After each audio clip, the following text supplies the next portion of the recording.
Anda kembali bersama kami di Prime Time News. Pemirsa, sejumlah investigasi menemukan adanya kaitan pesantren Al Zaitun dengan Gerakan Makar Negara Islam Indonesia atau NII, namun tidak ada tindak lanjut nyata dari hasil investigasi tersebut.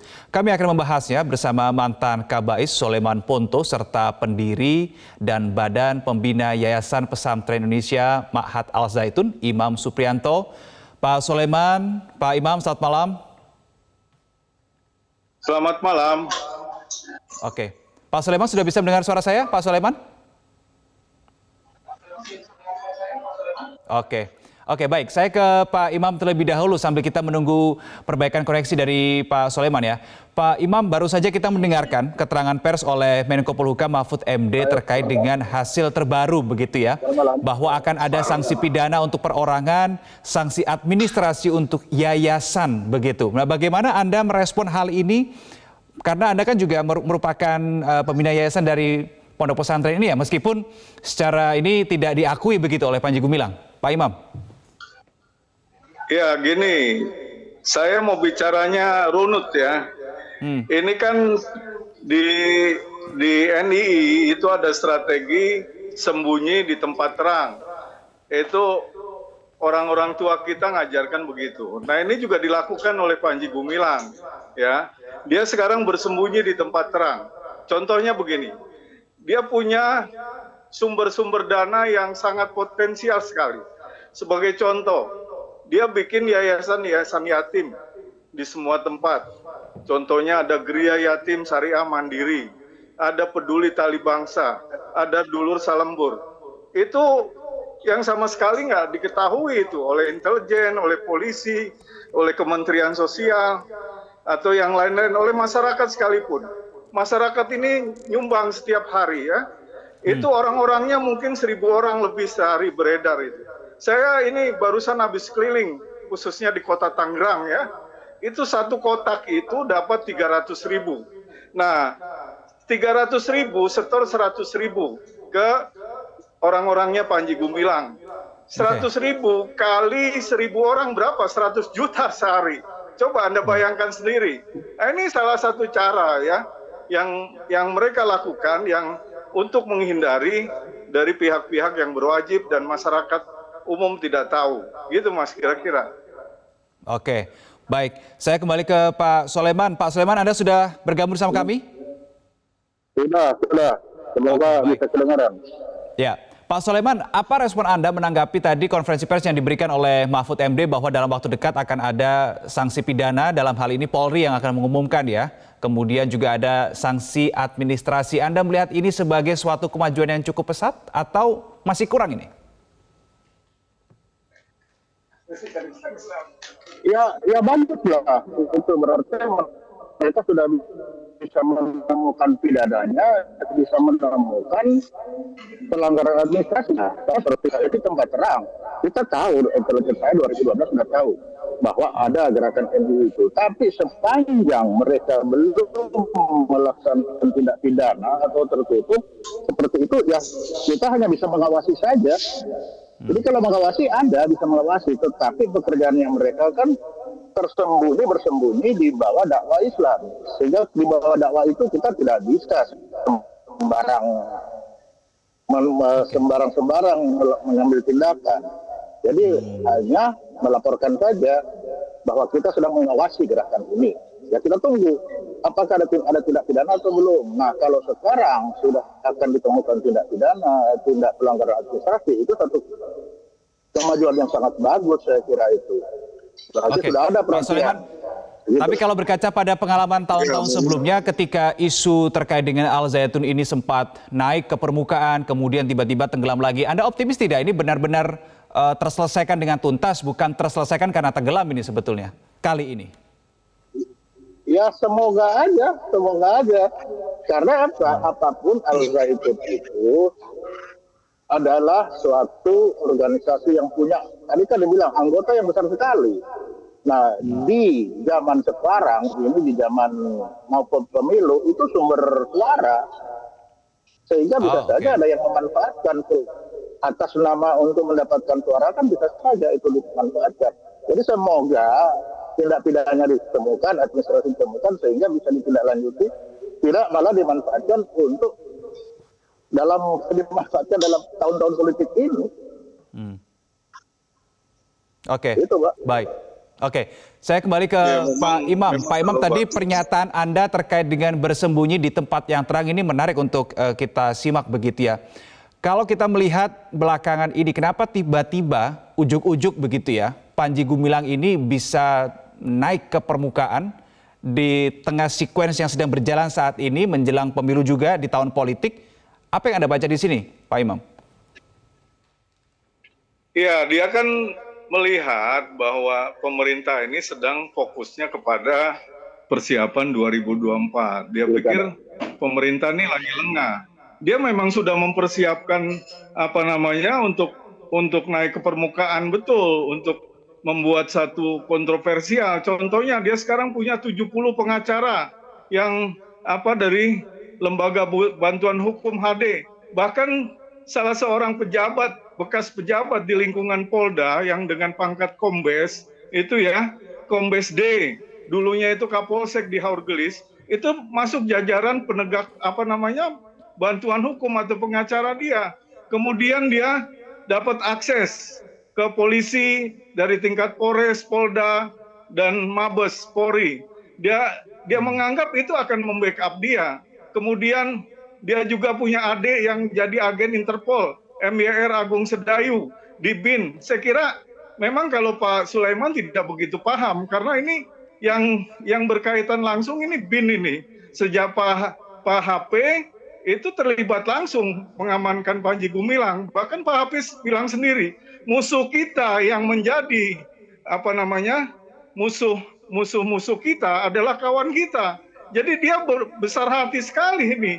Pada kesempatan ini dia cari sensasi atau cari simpati dari negara Israel gitu. Jadi memang dia lagi merasa punya peluang gitu untuk bikin macam-macam ini. Makanya saya senang sekali tadi komentar dari atau pendapat Menko Polhukam setelah dapat perintah dari Wakil Presiden untuk ini segera ditindaklanjuti. Kalau tidak akan bikin keresahan terus.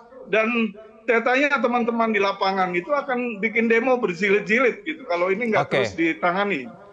Baik, gitu, Mas. Pak Soleman, Pak Imam ini bilang bahwa di balik Panji Gumilang, di balik Al Zaitun ini ada BIN di situ. Nah, temuan Anda itu betul tidak di balik Al Zaitun ini adalah sebenarnya ada BIN di situ. Tapi ditahan dulu, Pak Soleman, jawabannya kita harus jeda dulu. Pemirsa Prime Time News masih akan kembali untuk Anda sesaat lagi. Kami lanjutkan perbincangan dengan Pak Soleman dan Pak Imam. Pak Soleman menyambung pertanyaan saya sebelumnya, apakah betul sesuai dengan temuan Anda ketika menjadi Kabais bahwa ada BIN di balik Ponpes Al Zaitun, di balik Panji Gumilang?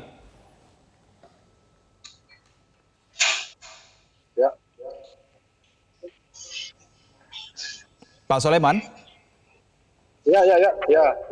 Halo. Ya, silakan Pak. Apakah betul di balik Al Zaitun, di balik Panji Gumilang ini adalah BIN sehingga terkesan Al Zaitun ini atau Panji Gumilang ini terkesan untouchable, superpower begitu, Pak Soleman?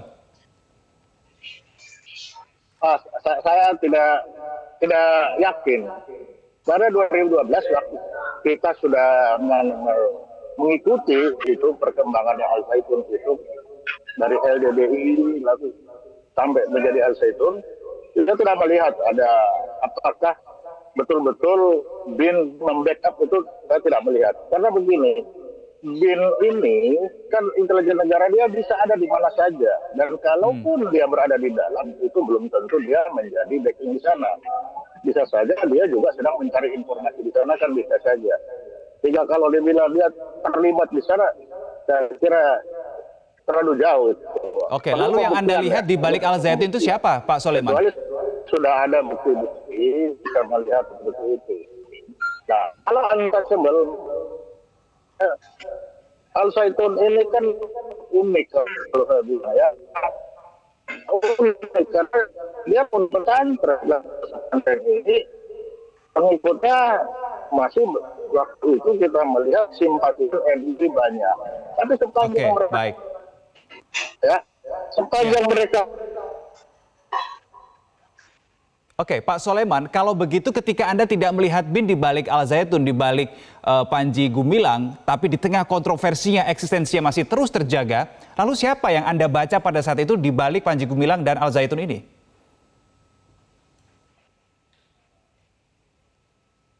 Baik, kami masih akan terus perbaiki koneksi kami dengan Pak Soleman Ponto. Pak Imam, tadi dikatakan oleh Pak Soleman, ia tidak yakin begitu bahwa di balik Al Zaitun, di balik Panji Gumilang ini adalah BIN di situ. Kalau ada mungkin bukan sebagai backing. Bagaimana respon Anda, Pak Imam? Ya, kalau saya ini kan pelaku ya.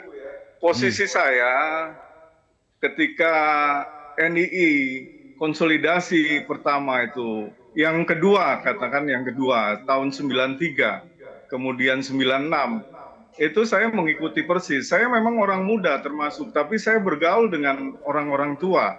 Dan memang dapat pengarahan dari orang-orang tua sejak kebangkitan tahun 71, sejak Ali Murtopo, itu selalu mendampingi atau berbarengan dengan senior-senior kami untuk bangkit kembali. Mungkin pribadi Ali Murtopo tidak membawa institusi. Mungkin periode selanjutnya begitu. Jadi tidak membawa institusi, tapi pribadi-pribadi begitu. Karena Panji Gumilang ini dari mulai kawan dekat orang tuanya, yaitu saudara atau Pitut Soeharto yang notabene adalah orangnya Ali Murtopo, itu berlanjut terus sampai kepada yang terakhir itu Kepala BIN, dan yang sekarang MYR Agung Sidayu itu sebagai agen Interpol.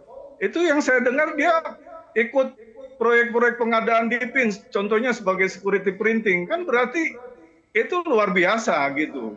Oke, mungkin Pak institusi Imam, BIN-nya tidak penilaian Anda kehadiran dari Hendro Priyono di Ponpes Al Zaitun ini, dia perannya sebagai apa, Pak Imam? Pak Imam, Anda melihat peran Hendro Priyono di Al Zaitun itu seperti apa? Apakah Anda pernah melihat kehadirannya secara langsung di situ, kemudian ada interaksi secara yang intensif begitu, sehingga Anda mengatakan bahwa ini ada nama Hendro Priyono, ada nama-nama lain di balik Al Zaitun? Iya kan Pak HP itu pernah bilang, siapa yang macam-macam dengan Al Zaitun itu saya gebuk. Siapa yang macam-macam itu setan, iblis. Itu kan apa tandanya? Dan saya pernah disuruh mentransfer sejumlah uang, tapi waktu itu kami nggak mau karena kita nggak ada uang. Nah, Panji Gumilang itu ngamuk-ngamuk gitu.